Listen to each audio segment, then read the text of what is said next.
हाय, आप में से कुछ इन्वेस्टर्स ऐसे होंगे जो अपने पोर्टफोलियो को डाइवर्सिफाई करने के लिए इंटरनेशनल स्टॉक्स में इन्वेस्ट करते हैं। और जब बात इंटरनेशनल स्टॉक्स की आती है तो फैंग स्टॉक्स का नाम सबसे पहले आता है। जैसा कि आपको पता ही होगा कि फैंग एक एक्रोनिम है जो 5 most popular American tech companies को रिप्रेजेंट करता है। ये 5 कंपनीज हैं फेसबुक, एप्पल, अमेजॉन, नेटफ्लिक्स और गूगल।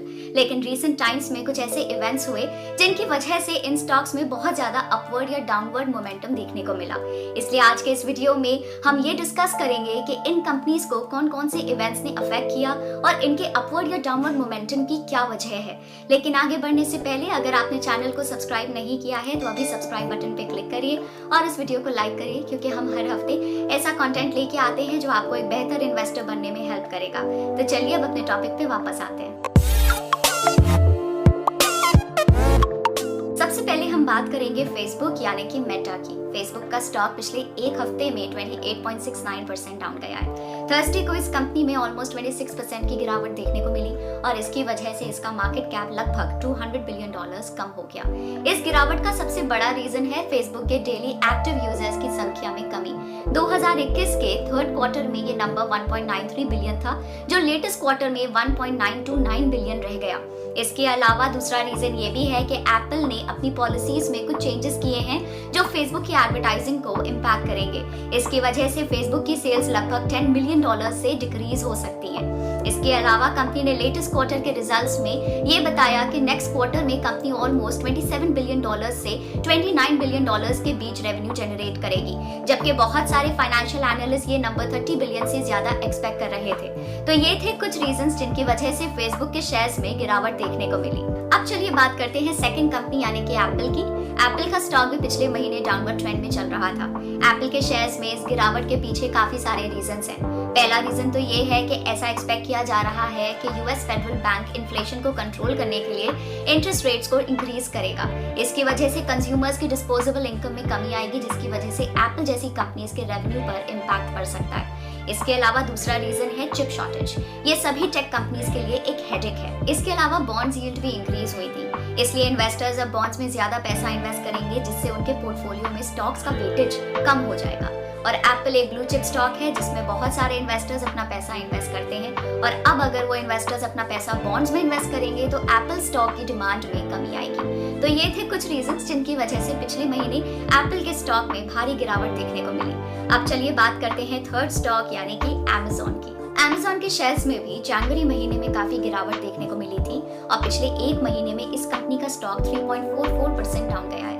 इस स्टॉक में गिरावट के 2 मेन रीजंस हैं। इसका सबसे बड़ा रीजन तो ये है कि अमेजॉन कंज्यूमर डिस्क्रिशनरी सेक्टर से बिलोंग करता है, यानी कि ये कंज्यूमर्स को वो गुड्स ऑफर करते हैं जो उनकी वांट्स कैटेगरी में आते हैं। और इन्फ्लेशन बढ़ने की वजह से ये सेक्टर रीसेंट टाइम्स में one of the worst performing sector था, क्योंकि जब इन्फ्लेशन बढ़ती है तो कंज्यूमर्स अपनी वांट्स के बजाय नीड्स पर ही ज्यादा स्पेंड करना पसंद करते हैं, जिसकी वजह से अमेजॉन जैसी कंपनीज की सेल्स में गिरावट आएगी। इसके अलावा इससे पिछले पॉइंट में हमने जो इंटरेस्ट रेट्स के बढ़ने की बात की वो अमेजॉन के लिए भी लागू होती है।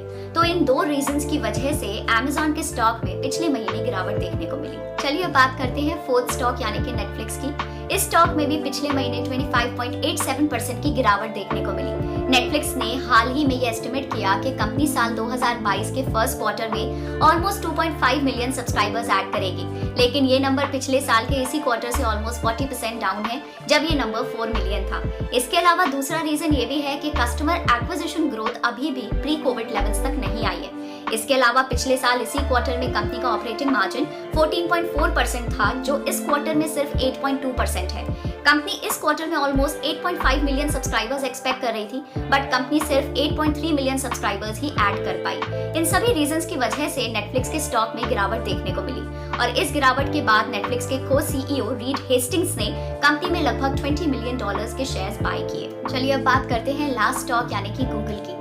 गूगल में ट्रेंड थोड़ा सा उल्टा है। हालांकि पिछले महीने इसके स्टॉक में भी थोड़ी गिरावट देखने को मिली थी, लेकिन पिछले वीक में इस स्टॉक में काफी अच्छी रिकवरी भी देखने को मिली और पिछले एक वीक में इस कंपनी का स्टॉक 6.81% बढ़ा है। इसके 2 मेन रीजंस हैं। सबसे पहला रीजन तो ये है कि गूगल ने हाल ही में स्टॉक स्प्लिट अनाउंस किया है। स्टॉक स्प्लिट के बाद और ज्यादा रिटेल इन्वेस्टर्स इस स्टॉक में इन्वेस्ट कर पाएंगे और लिक्विडिटी भी बढ़ जाएगी। इन्हीं रीजंस की वजह से इसके स्टॉक में तेजी देखने को मिली। इसके अलावा रीसेंट क्वार्टरली रिजल्ट्स के अकॉर्डिंग गूगल का एड रेवेन्यू 33% बढ़ा है। इसके साथ साथ हमने फर्स्ट पॉइंट में डिस्कस किया था कि एप्पल की नई पॉलिसीज से फेसबुक के रेवेन्यू पर नेगेटिव इंपैक्ट पड़ेगा और कुछ एनालिस्ट के अनुसार गूगल को इसका बेनिफिट मिल सकता है क्योंकि एडवर्टाइजर्स अब फेसबुक के बजाय गूगल को प्रेफर कर सकते हैं। इन सभी रीजंस की वजह से गूगल स्टॉक में पिछले वीक अपवर्ड मोमेंटम देखने को मिला। तो इस प्रकार हमने ये डिस्कस किया कि फैंग स्टॉक्स में रीसेंट टाइम्स में क्या क्या डेवलपमेंट हुई है।